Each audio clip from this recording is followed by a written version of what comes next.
Um, Gusto ko pong magpasalamat sa inyong lahat na mga pumunta po dito sa party. Alam niyo po, ang sarap-sarap pala ng feeling na marami nagmamahal sa'yo. Kasi, yung mga nakaraang araw, linggo, buwan, was the worst time in my life.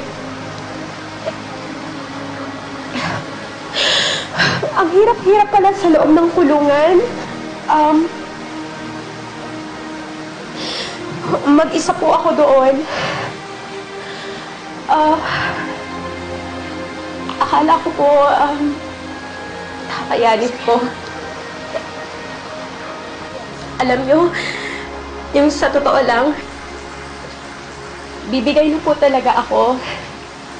Pero, may mga mabubuting tao po sa likod ng rehas na tumulong sa akin.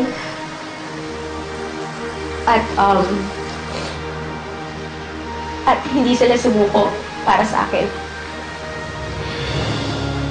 Gusto kong pasalamat sa kanila. At gusto kong bumawi sa kanila. Susubukan ko. Sigurado ako sa mga oras na to, nagse-celebrate si Isabel. Pero bakit ako miserable? Habang siya nagpapakasaya? Ang gusto ko lang naman manatiling akin ang akin. Si Jonas, ang anak ko, ang pera ko. Pero bakit ako pinahihirapan ng ganito?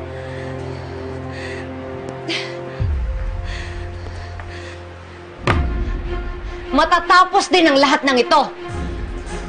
Makakalaya din ako. Kahit si kamatayan, hindi makakaporma. Dahil ako mismo papatay kay Isabel. Anak, maraming salamat, ha?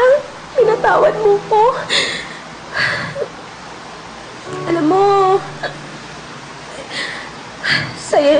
sa'yo lang ako humuhugot ng lakas. Ikaw yung nagbibigay sa akin ng pag-asa. Ikaw yung buhay ko at pag-asa ko. Mahal na mahal kita.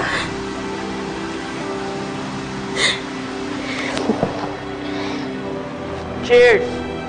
Cheers, everybody! Cheers. Happy birthday! Say, Madam! Happy birthday, Isabel! Yay!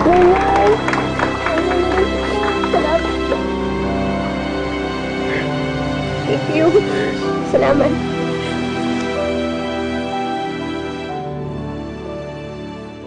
May tawag ka. Si Pati raw.